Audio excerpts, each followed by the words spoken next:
Hi, everyone. Welcome to All the Forbidden Things. This is the show where we talk about all the things we're not talking about or ways that we're not talking about them. Today, I am joined by Bob Martin. He is a trial lawyer of 40 years, a licensed clinical social worker, a meditation teacher, and the founder and host of The Flow. We are going to talk today about the psychological expertise he has and the link between trauma and early childhood experiences and extremism. So we've seen a lot of extremism in the States and really across the world, a surge of it, even among populations that you wouldn't normally, kind of regular people, right, kind of get pulled into it. So we want to talk about some of the links there. Do you want to tell us a little bit about yourself and your background to set us up here? Oh, sure. Happy to do it. So yeah, I'm. I guess I always like to start off by saying I'm 76 years old, and I'm a happy married dad. Um, so that's the most important thing for me. But I spent 40 years in courtrooms doing trial work, dealing with people at the edge of existence, and also did clinical social work, which we call therapy.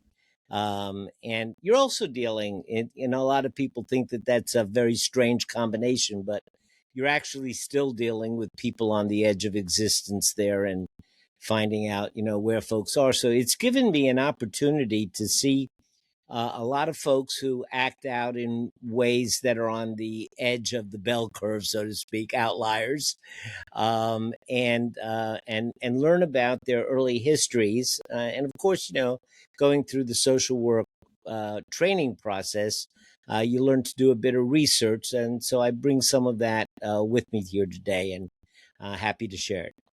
Awesome. All right, so we're gonna start out off the gate. I am gonna take a guess. So there is a link um, between, and you can tell us more about that here, between trauma and early childhood, negative early childhood experiences. They're called adverse childhood experiences, or Mhm. ACEs, and the development of extremism and extremist tendencies in people. So I'm going to, as a layman here, kind of take a guess at why I think that is. So I feel that when their world is shaken, the rug is taken underneath them, they have those first moments of something is wrong here. My environment was fine. I felt safe or was set up to feel safe, and then it crashed. And so the order of the system is massively disrupted. And then you would have a desire to create order for yourself over the rest of your life in perhaps, external ways and in ways in which, you kind of feel that you have some control over the scenario, that it's not going to go wrong without your sign off again. And so, yeah, I would think that that's the baseline of it. I would think there's probably also a little bit of social issues where it's hard to trust other people. Maybe that makes it easier to demonize them. But yeah, that's my wild guess on what might be there. Well, it's not so wild. It's pretty straight on. Hmm. Yeah, you're absolutely correct. Um, these adverse childhood experiences that we have, the numbers are quite staggering. Um, they're in doing enough surveys to be statistically reliable. We can comfortably say that almost two-thirds, two in every three Americans, have experienced at least one adverse childhood experience. And I'll get into what that is in just a moment. Um, that doesn't mean that in and of itself doesn't mean it's going to manifest in our adult life, but it is pretty staggering. Um, what they have been able to kind of theorize, and it's still, it's still research that's in progress, so we're extrapolating a little bit, but they found that the kind of magic number is 4. If people can describe and remember 4 or more adverse childhood experiences, then those experiences tend to manifest in their behaviors as adults. You can recognize a certain pattern of behaviors for people that have that. So, what's an adverse childhood experience? It's a little bit hard to define. There are, certain people have certain inbred resiliencies, and so what might be one for one person might not be for another. But it is roughly, I think we can understand it as that kind of experience that would lead to post-traumatic stress disorder. Okay? It is a powerful enough event on a brain basis, on a brain science basis. It is a powerful enough event so that there's actually a rewiring of the brain that occurs almost instantly. So it goes in, there are certain parts of the brain, the more primitive brain that deals with danger, like the amygdala and the hippocampus and these organs within the brain. They actually can be shaped by the mind and changed by the mind. You literally can change the structure of your brain with your mind. Can I give you a little example that really brings that one home? Yeah, please do. So the taxi drivers in London, they had the MRIs done and everything was measured. Their hippocampus was measured. That's what has direction, where your sense of direction is.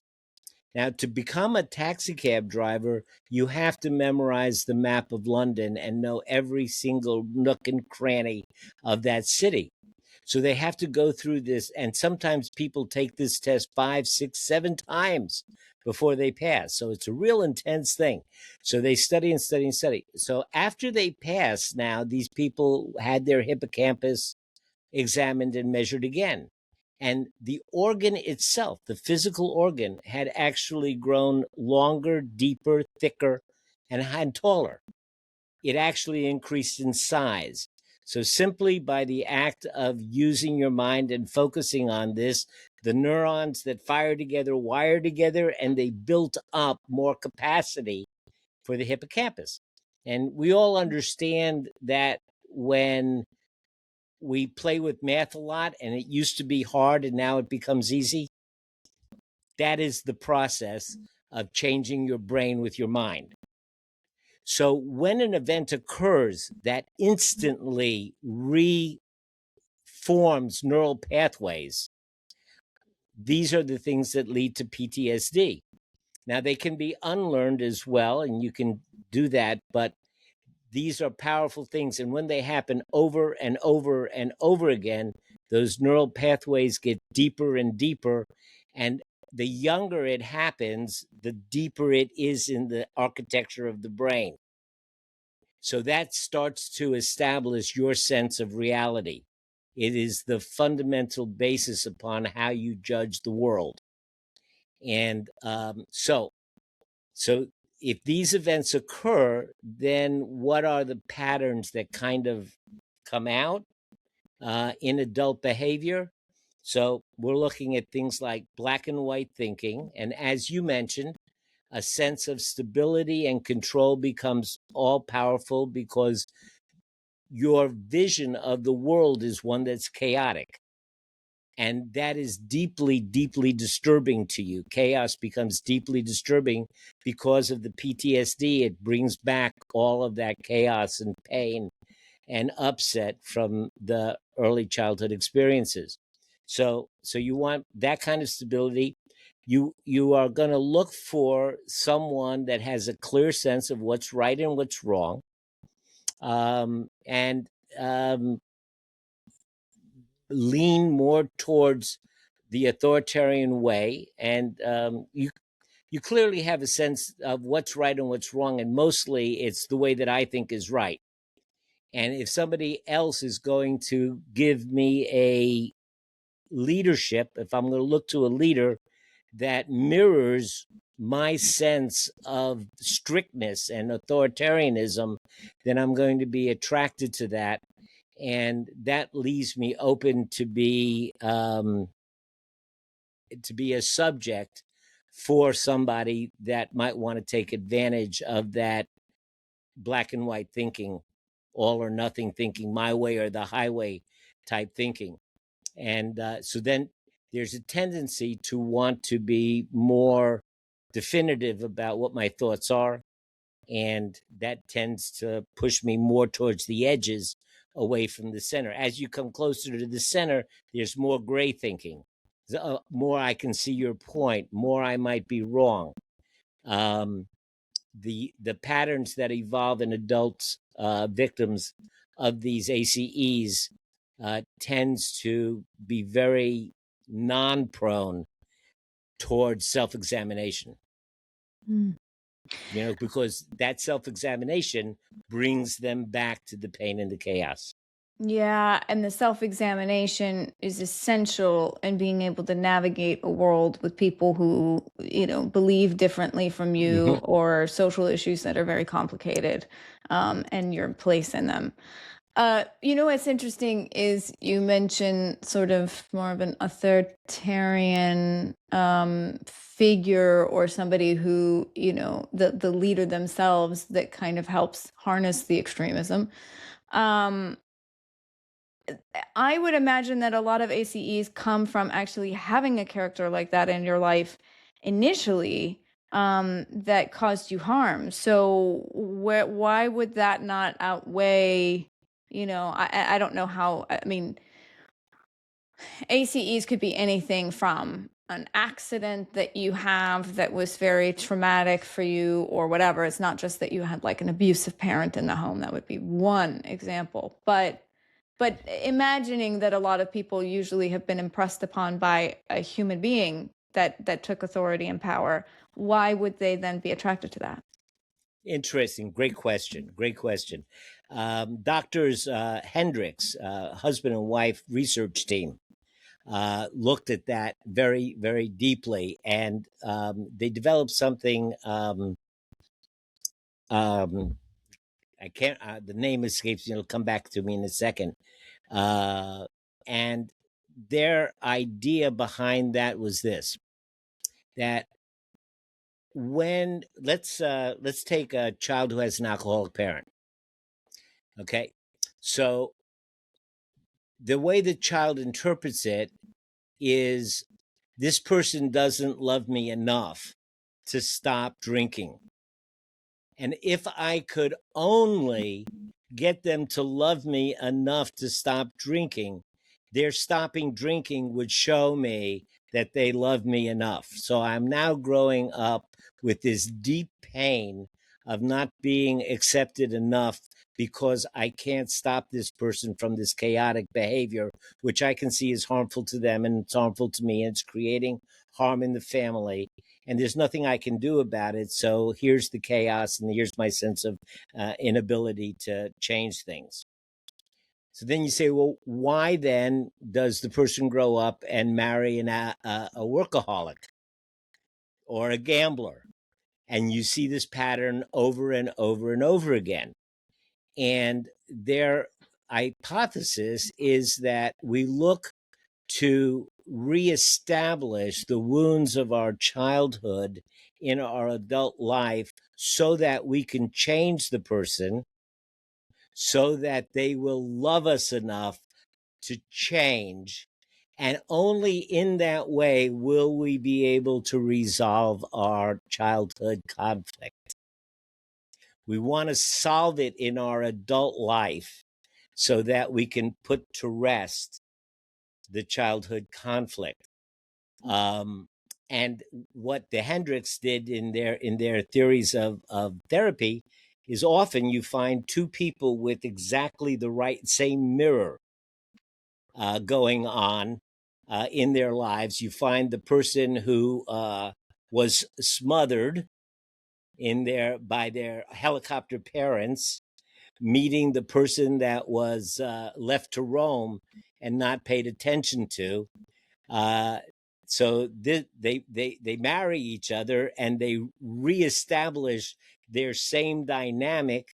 The one that was smothered doesn't pay attention to the one that wasn't paid attention to, and the one that doesn't get attention is smothering the other one, and so they reestablish the same dynamic. And what the Hendricks suggested is, if they could both become aware of the fact that they actually did marry the exact perfect person to resolve their childhood conflict, and with awareness, if they could work and saying, well, dear, I understand, and I'm going to try to change so that I'm not smothering you, and I'm going to try to change so that I can give you some freedom, and that's what I understand you need. Then the simple act of establishing my desire to resolve your issue is usually almost enough to get you there. Wow. It means that you love me enough to consider what I want. And it's a very interesting dynamic that I've seen that play out so often in the work that I did. So then, if somebody is attracted to somebody who really controls them, attracted to high control environments, it is likely that whatever their machinations are to do some kind of resolution or find some. I mean, you think about a lot of dictators, cult leaders, they promise, at least especially, they don't initially rule by fear. They promise this love. Oh, I love you. I'm the only one that loves your group. I'm the only one that loves you estranged people. I am your savior. I'm here for you. So I can see how that would be very attractive. And the rules to get that love are always very, very clear. So that they say, your loyalty to me, if you do these things, if you vote this way, if you show up at these things, then I will continue to love you in this almost impassioned way. And then you have a community around each other who embraces each other and sort of lives in that love. So yeah, I can see how that would definitely be related. And those folks, that are doing that, they have lived a life where they literally, if I may use the word, they literally were willing to take a pound of shit to get a teaspoon of sugar. Yeah. And they are still willing. All you need to do is say, yeah, I know that oil is, the price of gas has gone up, but don't worry about it. It's going to come down. It's going to come down more than before. So I'm willing to take that pound of shit for now because you promised me a teaspoon of sugar in the future. And Wow. that's been the pattern of their lives. And so it's pretty normal. It's kind of almost normalized. Mm. And I mean, it makes sense that you have these people who are shooters or whatever who have a very lonely existence. I mean, that's a different thing, right? Because they're not, super fringy people almost seem to go like away on their own, start their own even fringier thing. But Yeah, yeah, yeah. you see Lone people wolves is a different. totally different thing. That's a very different dynamic. Yeah. But yeah. Um, Now let's think about, well, let's talk about people who might be more on a spectrum, right? Obviously, not everybody that's drawn to extremism, or even because we're seeing people who might not necessarily have even had that personality set up who are somehow being pulled into more extremist behavior, more polarized behavior, more loyalty issues.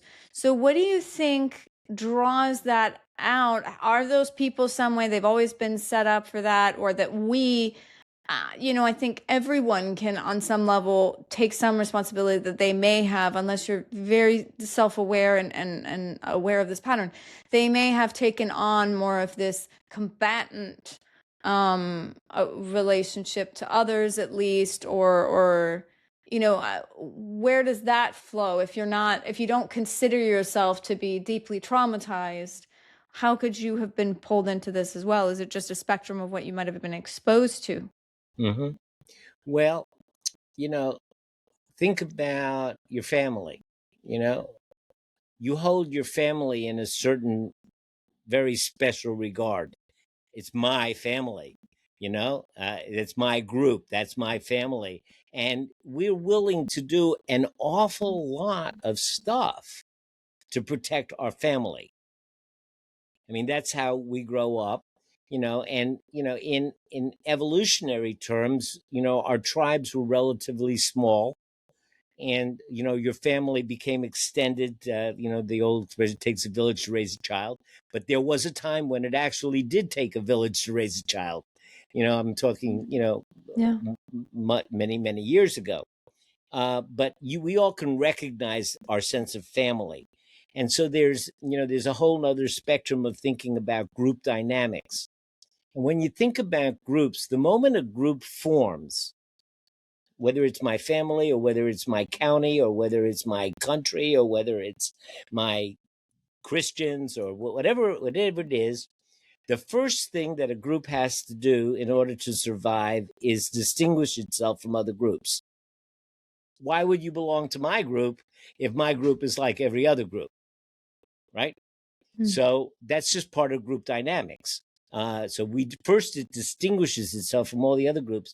But then if it wants to recruit people, if it wants to grow, and think of a group as an organism, it has the same desire to survive and to grow and to flourish and to be prosperous that an individual has. I mean, we all lend our humanity to the group as a whole.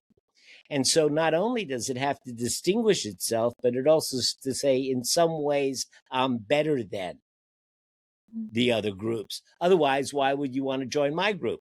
Why wouldn't you go to that group? That group says it.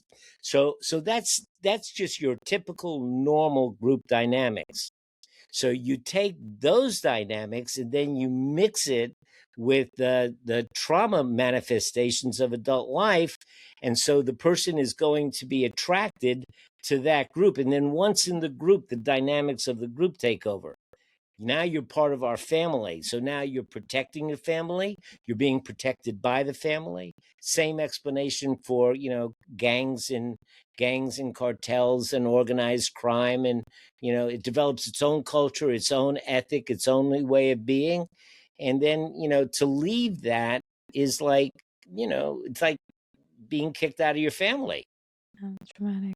And and then of course the more siloed you become and the more information that you get.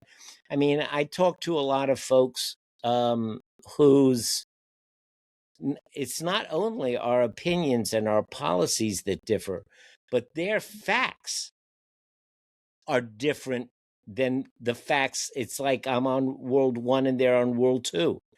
They're just facts are just completely different. Take Joe Biden, okay? Now, Joe Biden is seen by many people on the right as a terrible, terrible, mean, corrupt individual, all right? None of them, if you ask them, are you aware of the fact that Joe Biden, over the many, many years that he was a senator, always took a train home? And he didn't travel first class. He traveled with the common folks, and he traveled back to Delaware to be with his family. Every day he commuted back and forth to Delaware, riding in common coach.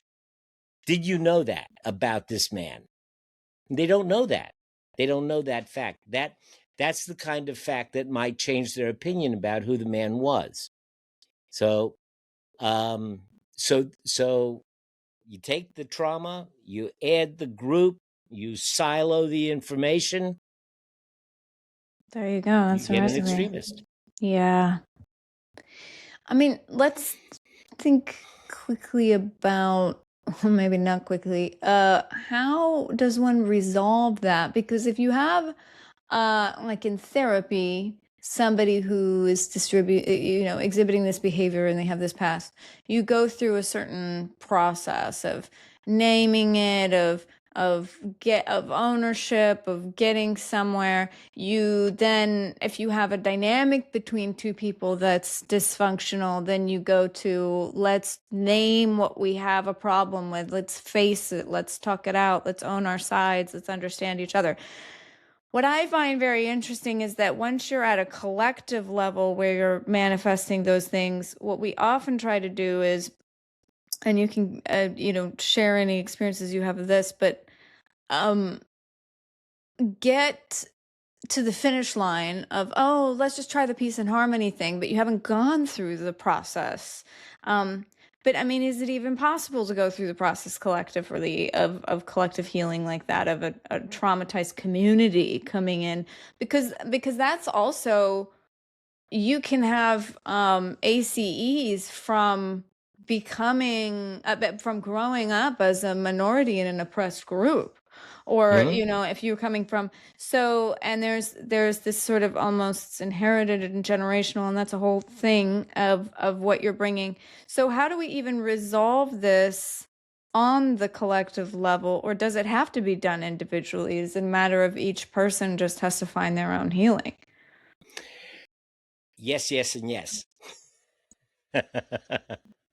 So if you go to Germany and go through Strasbourg's in France, right on the border of Germany, went back and forth for a number of years. But in many towns in Germany, you'll just be walking along the street, and all of a sudden you'll see a brass plate in front of a house. And that brass plate names the Jew who was taken out of that house and killed in the concentration camps. Now, that is a societal trauma that Germany carries, but they made a conscious decision that they were going to face it and work through it. In America, it's funny, at the same time, we are closing down the Smithsonian exhibits on slavery.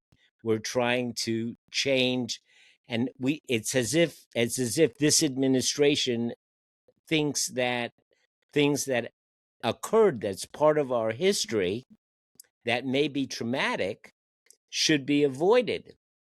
And I don't think there's any difference whether it's on a societal or systemic basis or an individual basis. You have to be aware of it and you have to work through it. I mean, generational trauma will continue on generation to generation until it is named and brought up and dealt with, and you got to puke it out. In effect, I mean, as long as that bile is still going around in your body, it's poisoning you. And that comes with a certain awareness of, I'm not perfect, my country's not perfect, I understand that, we have done these things, and that kind of awakened awareness. So when I say yes, yes, and yes, it can be done on a systemic basis, and it has to be done on an individual basis, and it has to be done on a relational basis. When you talk about systemic racism, you have individual racism, and I am guilty of that, to the extent that I have to confess to you that if I'm walking down the street at 2:00 in the morning and somebody who doesn't look like me or talk like me or wear their hair like me is walking in the other direction, I will feel differently. Gratefully, I've become awake and aware enough so that I can say that's just my programming. Nothing has happened to say that this is any more dangerous than any other situation. Probably less dangerous, matter of fact. But that would be, individual racism. Then there's relational relationship. You're in a relationship with somebody and you have opinions about how they're going to be and how they're going to act. Then you have industrial, within your company. How is that? But when enough companies are expressing, biases together, they become systemic. And so you need to look at things from that systemic basis, from your organizational basis, your individual basis. They all need to be thought about. And this is an educational process. And, it's not something that you can wave a wand at. It takes time to change. Look, back in the 50s and the 60s, they came up with the idea of putting in curb cuts in sidewalks so that people in wheelchairs could go from corner to corner. And the whole city blew up. This is terrible. It's going to cost us $1 billion to do all this work. And then I got to put an elevator. I got to build a ramp. It's going to cost, the buildings are going to cost more. Everything's going to cost more. We can't afford it and blah, blah, blah. It was a huge, big thing, right? Today, there are curb cuts in every street corner in New York City. And if somebody is trying to cross the street in the middle of the street in a wheelchair, somebody will go over and say, let me help you across, because it has become normalized over 30 or 40 years that we understand that people have different abilities. And if you can go and help somebody, we do it. It's just become normal. That's what being a human being is now.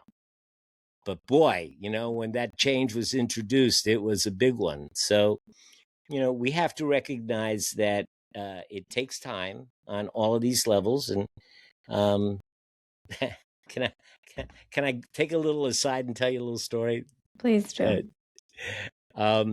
So one day, I heard that this very, very famous Buddhist teacher was going to be at a Buddhist temple about an hour away from me. So I decided I would go listen to him because he was, world renowned. And so he's talking typically, Buddhists will always talk about compassion and kindness and loving kindness and things like that, sympathetic joy, and cultivating those things. And so I had to raise my hand and I said, teacher, for 4,000 years, people have been teaching this stuff. And for the most part, they have a small band of followers while the rest of the world is running around with torches and swords. Why do I think it's going to be any different? And he said, it's an irrelevant question. I said, why? He said, because no matter what I say, are you going to change the way that you live? Are you going to wake up tomorrow and give up the fight? I said, no. So he said, so it's irrelevant. So I said, funny. And everybody cracked up laughing. He says, no, but I'm going to give you the answer. Here's the answer. He said, because you never know when the tipping point comes. You never know when the tipping point comes. So we look at this stuff and we go out and we do whatever we can do to move it forward, even if it's a grain of sand at a time, because that might be the grain of sand. You never know when the tipping point comes. Yeah, and we're kind of, it's interesting right now, we're sort of in the puking phase, but not necessarily in a very productive way. I think getting to the phase of consciousness and self-awareness and ownership is probably the next phase we've got to try to get ourselves into. And sometimes things have to get bad enough. Yeah, that you have that need. And I think we're starting to see that. You're starting to see some people in the Republican Party, some of their legislators are beginning to break away because they're realizing, wait a minute, this is getting out of whack. When the thought arises, oh my gosh, we might really lose our democracy. Oh my gosh, this really may go down the tubes. Then you get your butt in gear and you do stuff. Yeah. So we'll just hope. Well, this has been a great discussion. Thank you so much for You're weighing welcome. in on this. Do you want to tell us a little bit about the flow? Yeah, sure. So I used to have a podcast based, around well-being because I teach meditation and the like. But these times are critical, and I have already come to the thought, oh my, we might really lose this thing. So I decided that I would shift all of my writing and stuff to something a little bit more edgy. And so this is political commentary on politics, life, society, culture, and what it means to be human. And it's a bit edgy. But I have to tell you, I did just start a second Substack called The Flow Calm Waters. It's still The Flow, but it's Calm Waters. And my little tagline on this one is, on Wednesday, we'll make you edgy, but on Monday, we'll take off the edge. And so, so on Monday, I do all kinds of sweet things. My first one was on gratitude. I just did. Did you happen to see Mandami's speech about the Knicks? No, Have I you didn't. seen? I didn't Oh, catch it. you got to go watch the mayor's reflection on the Knicks winning. It is one of the best inspirational speeches. What he talks about is in the fourth game, they were down 20 points with only a few minutes left, and the odds makers gave them 0.4% chance of winning. But he says, but just like New York, when you give us 0.4% chance of winning, that's when we get to work. Mhm. And it's just so inspirational. It's great. So I copied that, and that's going to be this Monday coming, and then the following Monday we're going to talk about awe. So, and then the politics comes on Wednesdays. But you can go to theflowmedia.com, and I've got a landing page, and that has links to my writings, my blogs, the YouTube channel, all that. Perfect. We'll put that in the show notes too for folks. All right. Well, thank you. You're welcome. Thank you for doing the work that you do.